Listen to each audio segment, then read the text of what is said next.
We get to install this today. I am so excited.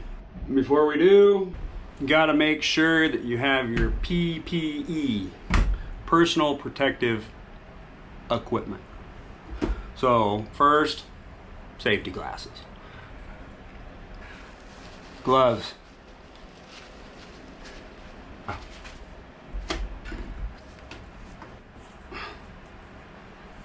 I don't know where that came from.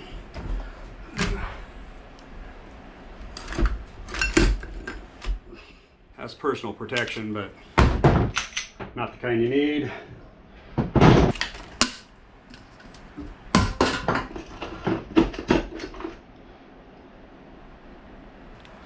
I should probably take these off. You need the box template. This helps you actually draw the lines so you can cut the hole. Screws, whole bunch of them. Adhesive. He gives you a whole tube. I'd imagine it's enough. You don't have to use black if you don't want to, but I will say if you use clear or white, it'll discolor on you. I've used it on all sorts of stuff, but if you use marine goop, that doesn't yellow, but he gives you black so it matches with the box. You gotta have stickers.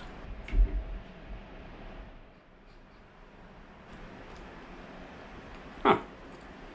Still good. Hit that up later. Need a drill with a 2.5 millimeter bit. Not 2, not 3, 2.5. Tape measure, Milwaukee is preferred. He recommends a Sawzall blade or a hacksaw blade, which I do have these. I feel like that's too aggressive, but a hacksaw blade's a little more detailed. You can't even use, like, you know, a fillet knife or something like that. Something with a long blade, because you'll have to kind of trim deep. Some masking tape and a Sharpie. It's not as permanent as you think, because well, nothing sticks to the pond prowler. I think we all know that. And my favorite tool of all time, oscillating tool. I use a wood blade because it has the biggest teeth on it. It doesn't gum up with the plastic. A Dremel will help with one of these little bits. This is actually a tile bit. I use it for pretty much cutting just about everything, but it's made for tile. It's expensive. I think they're like 20 or 30 bucks for one little bit. But a Dremel helps you dial in the hole later if you were a little off using this. Some paper towels. Gets a little messy. So as you guys know, I've already actually cut into the Prowler. You ready? Let's do this. So excited.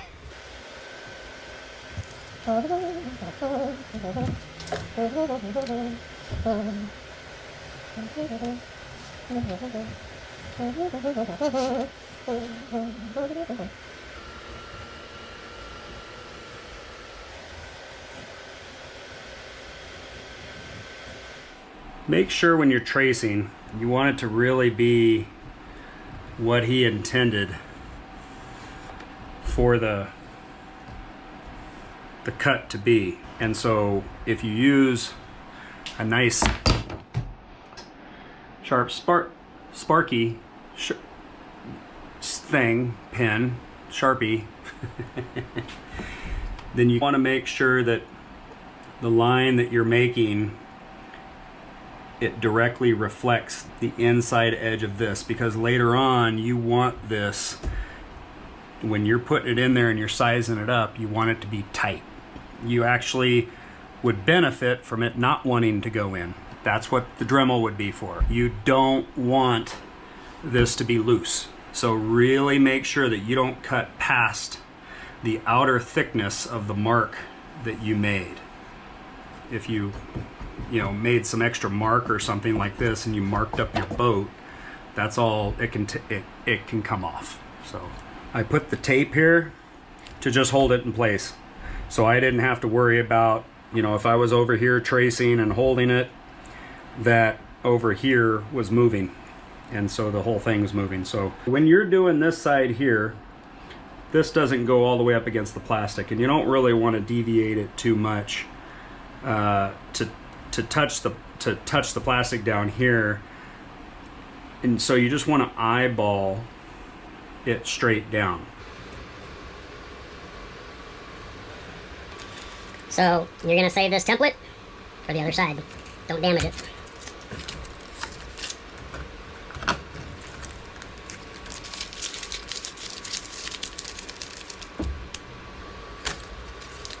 When you're using this particular tool, put some earplugs in.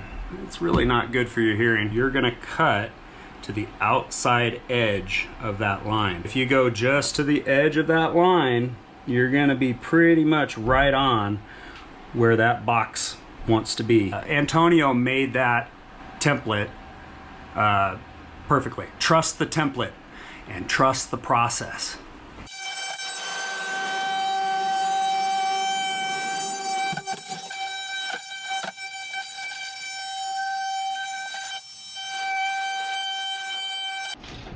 Popped out a lot easier than yours will. Your plastic will pop out, but I've already cut and dug all this out, so then you're left with that.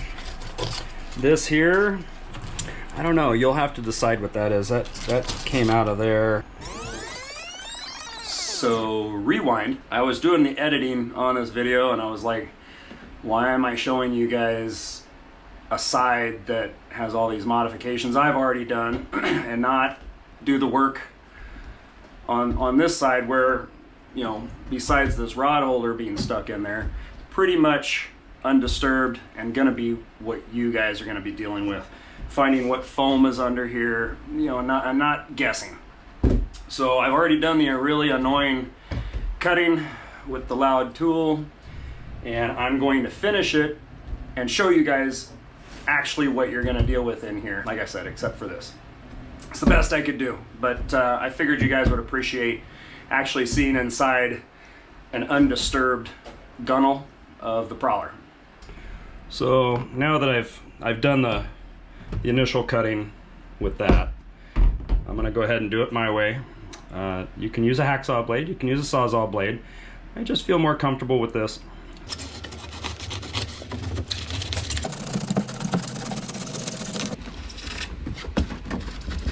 Stabbing a vampire.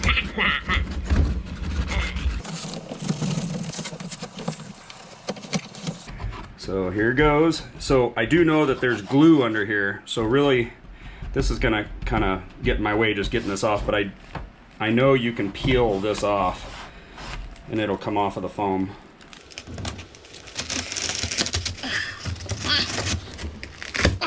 There we go. There's all that glue I was talking about. You guys shouldn't have to deal with this, but I'm having to kind of be gentle with this here. There we go.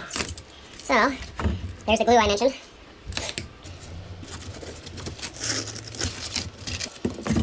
It doesn't look like there's much left here, so that's probably why I got rid of it.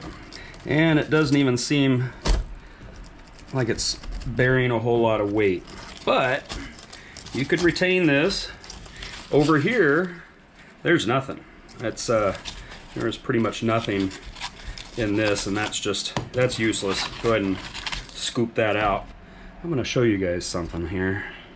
What I discovered is this is supposed to be under there, and it's moved out. It's not supporting that very well anymore. This should be, wait for it, there. That should be flush like that.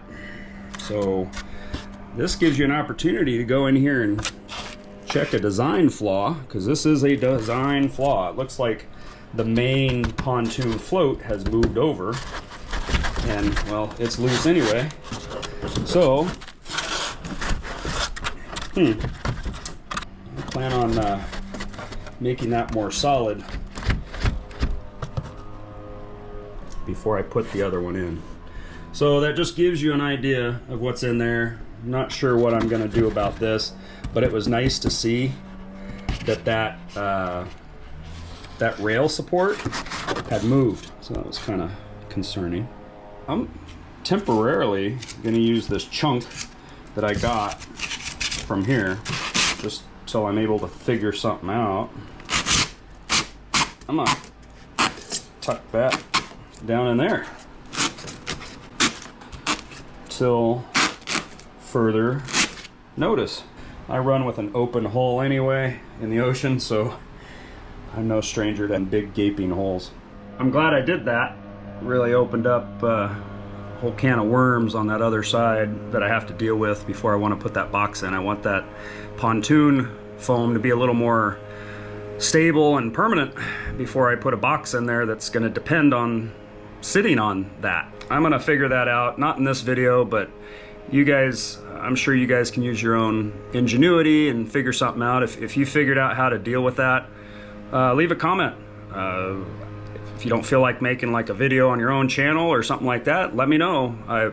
Maybe I'll make a video of it. And like maybe your idea is just a good idea or a better idea than what I've come up with. So now we're going back to the other side and finishing there. But once we put the box in and do it per the instructions, it'll brace itself against the bottom of this, and then in here is this strip here. You don't need to take that out. Do not remove any of this foam that is underneath here. When I cut this the first time, I used my fillet knife. He suggests a hacksaw blade, which I think probably works better because it's long enough to go down as far as we need to get. Whereas my knife is only an 8-inch blade. This is a 12-inch blade, and we need to go down, from what I remember on the instructions, about 10 inches. Now we're going to test fit. So we want to get where this goes in to be as close as absolutely possible. We need to go down that much further. So I'm going to use my fillet knife just because I'm more comfortable with it for right now. Kind of do the initial cut.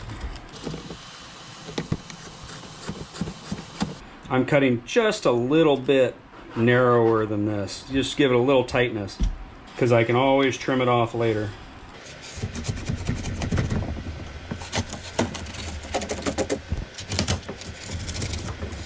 So now that I've started with the fillet knife, it kind of gets a nice straight line.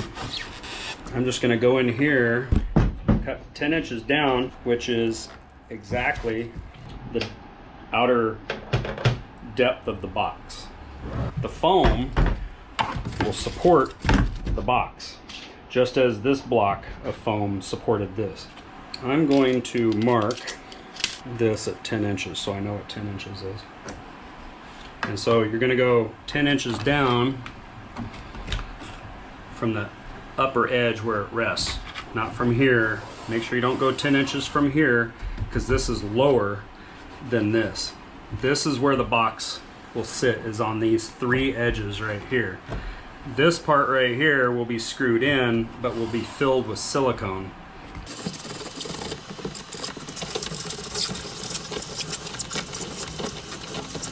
When I go down, I don't go all the way. I want to finish it just by doing the scraping thing when we're all done, and then dial it in. The design of his boxes really depends on this bottom piece being as solid and flat as possible to provide support. It's right there where you fish. I step on this area all the time, and then when you're getting in the boat and stuff like that, you might accidentally step on it, so you want it to be able to handle that. So now you can just dig it out and it's going to maintain this shape. Take as many big chunks out as you can. Just make sure that when you're doing this, that you don't accidentally go too far down.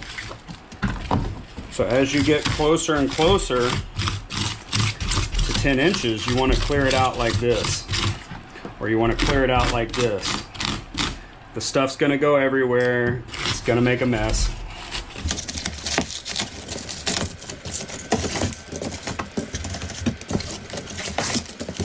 Really keep track of what you're doing. Don't go too deep.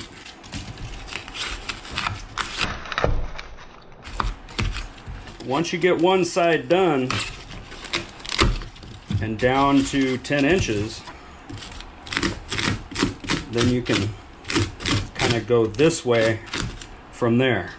Put that down in there to where that 10 inches is just a 1/4 inch above where it should be. So the actual box will sit right there. So a little high.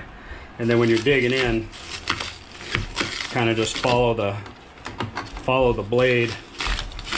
When you get close to the bottom of the blade, you know you're there.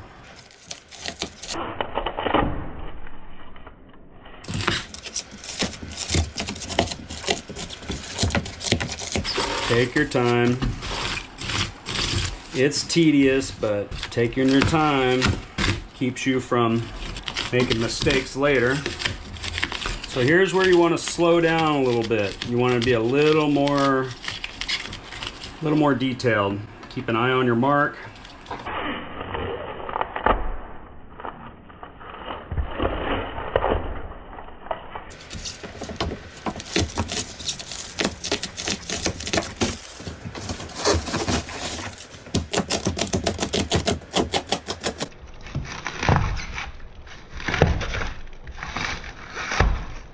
That shouldn't happen right there. That was me doing, I don't know, something years ago. I forget what it was.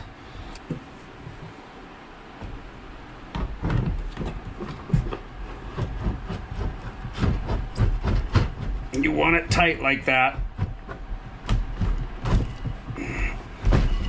So I'm about 1 inch too high somewhere.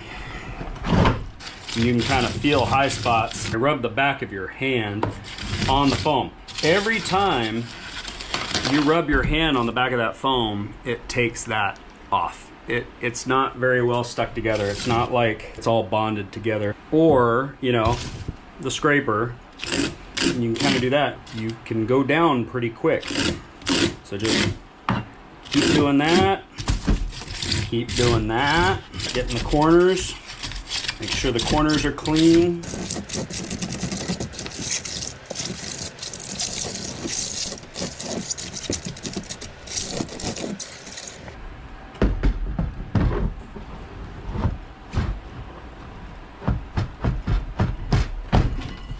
It's got just a little bit of downward squish to where when you put the screws in and the glue, it'll cinch it down and maybe even compress that styrofoam just a little bit, giving it a nice bed to sit on.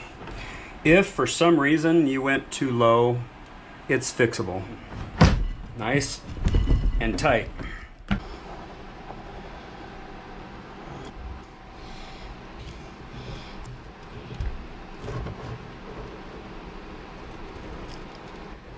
I'm not gonna silicone the back edge yet. Lift this side up a little bit, and then shove the silicone into there. Push it down.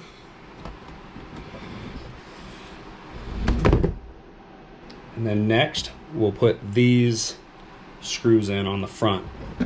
Not the back yet. So I'm going to put this first one in and make sure that I push in on this. Make sure it's fully seated against the box. Because two things. One, I did cut it just a frog hair too wide. I was a little loose with the cutter. The other is just, even if you did cut it nice and tight, it just ensures that this is against the box to give it its ultimate strength. So there's as little gap as possible. As you can see, it doesn't take much. So you don't have to push real hard. The screws just kind of find their way in, drill their own hole. Now, when you get it down to here, I would suggest not finishing it with the drill. Don't finish it with the drill. Put this bit in a hand, or get yourself a hand driver that has a 2.5 or some way of holding this bit, and finish this screw hand tight so you don't over tighten it. Same thing with this one. Squeeze it together, make sure it's taking up all the space. Start it with the drill.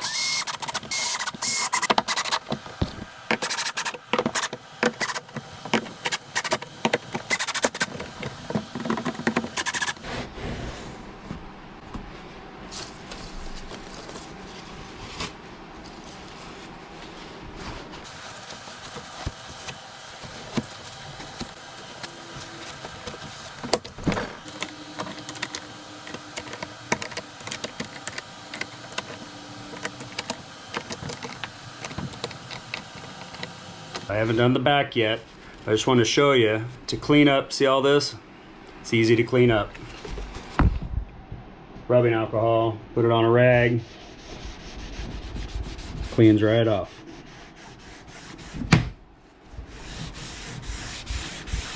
If it smears, grab some more alcohol and a cleaner rag.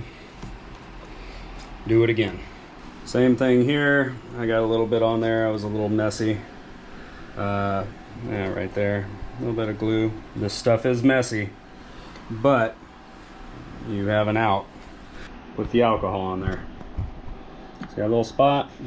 A little bit of alcohol comes right off.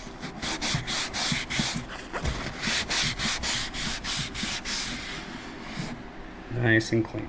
Now, I don't know what it'll do if it dries, but I know when you get it, when it's wet, it will come off. Okay, well, there's a pretty huge gap in there. So I'm gonna just fill that, and then later on I'm gonna cinch some screws down in there. I'd imagine I've got enough in this tube to fill the gap and hopefully do the other side, but if not, well, you at least got one free tube out of it.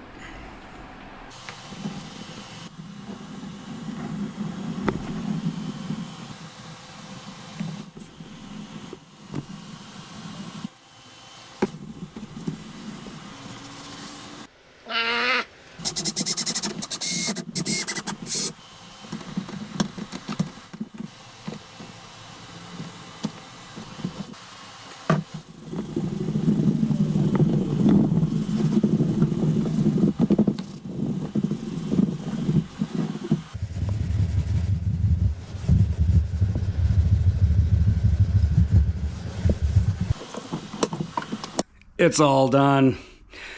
Thank you very much, Antonio Ghirardelli, for helping me get a set of these to do a review on.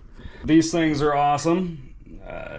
Difficulty in installation, I'd say 5 out of 10. I think the average person can do it. You got the right tools, you got some patience, you can do it. And leave a comment. Let me know if you'd like me to do maybe an on the water review, how I ended up using it. I'm thinking about potentially incorporating the electronics I have in here, and then the other side, which I'll do here pretty soon. The other side might be for tackle or vice versa. So somebody already commented saying these things would be good built beer coolers. And, you know, I thought that was a great idea because they offer copious amounts of storage. And, you know, there's foam all around them. So, you know, technically, aren't they a cooler? All right. So, ow. Oh, that hurt. Fender.